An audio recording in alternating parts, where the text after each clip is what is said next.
Hello everyone, আশা করি আপনারা সবাই ভালো আছেন।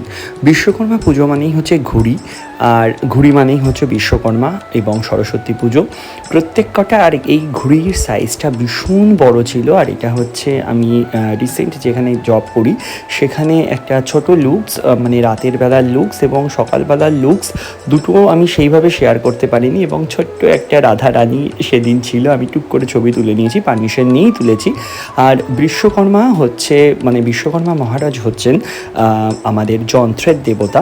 আর বিশ্বকর্মা, স্বয়ং বিশ্বকর্মা কিন্তু আমাদের শিব মহারাজা বা কৃষ্ণ বলুন বা দুর্গা বলুন, সবার জন্যই কিন্তু উনি অস্ত্র তৈরি করেছেন। ওনাকে বলা যায় অস্ত্র স্পেশালিস্ট, ঠিক আছে। সুতরাং এটা বলার একটাই কারণ প্রত্যেক কটা ভগবান বা প্রত্যেক কটা দেবতার বা প্রত্যেক কটা আইডলসের কিন্তু নানান ধরনের ব্যক্তিত্ব আছে, তাদের এক একজনের এক এক রকম কাজ আছে। তাই সবার পুজোই আমাদের করা উচিত। যেরকম প্রত্যেক কটা মানুষের মধ্যে কেউ নেগেটিভ, কেউ পজিটিভ, কেউ বা ভীষণ টক্সিক, বা কেউ বা ভীষণ পজিটিভ, কেউ বা ভীষণ নেগেটিভ, এরকম যেরকম প্রত্যেক কটা মানুষ আমাদের জীবনে আছে, সেরকম ভগবানও আছেন। টাটা।